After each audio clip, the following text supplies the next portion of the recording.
আসসালামু আলাইকুম, সবাই কেমন আছেন? আশা করি ভালো আছেন। কাঁঠালের বিচি ডাঁটা চিংড়ি মাছ দিয়ে রান্না করব। কাঁঠালের বিচি ডাঁটা, ডাঁটার সাথে পুঁই শাকের ডাঁটাও আছে, আবার আর ডাঁটার শাকও আছে। চিংড়ি মাছ উঠছুকা 12টা উঠবি, একবার উঠতে দুপুরে খাবি।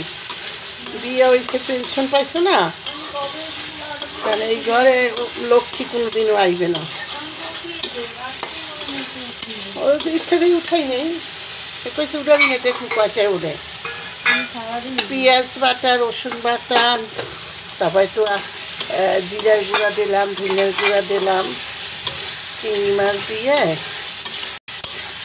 কাঁঠালের বিচিটা কষাইতে আছে ভালো করে।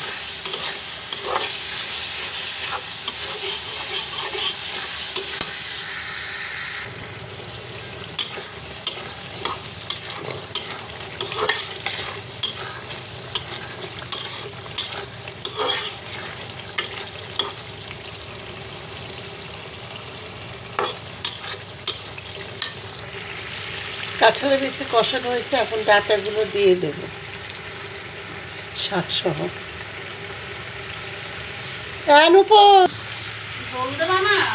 হ্যাঁ দেবো,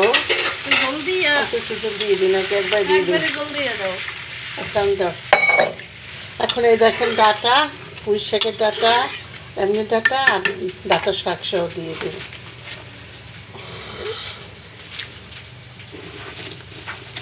চুলার আবার অফ করো না, বাচ্চা দেব জল লাগবো কিন্তু। আমার হাতের মেহেদি দিয়ে অনেক সুন্দর লাগতেছে, আংটি দিলেও সুন্দর লাগতেছে।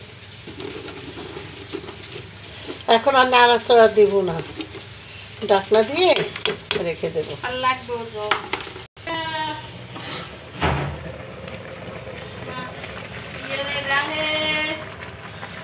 একা যেটা দাঁড়িয়ে ঢাকনা রাখছে না।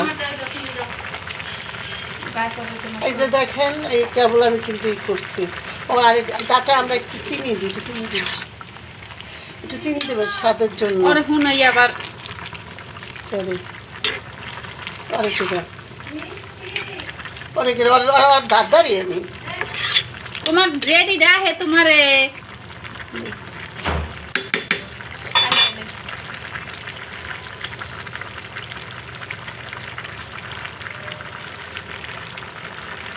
কারণ আমাদের দেশের ডাটাগুলো মিষ্টি লাগে না, নুন নুন লাগে, তো একটু সামান্য দেবে না, বেশি পরিমাণ দেবে না, আর দেবো না। এই একটু দিলে না সাদা, আবার ডাকনা দিয়ে রান্না করবো।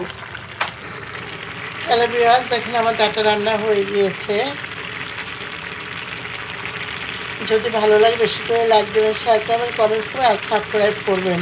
আর আমার একটা পেজ আছে, পেজের নাম নাহা রাখুন। সবাই একটু নাহা রাখুন পেজটায় যাবেন, গিয়ে একটু ফলো দেবেন। ওখানে সুন্দর সুন্দর রিলস ভিডিও আছে, শেয়ার করুন। সব ভালো থাকেন, সুস্থ, আল্লাহ হাফিজ।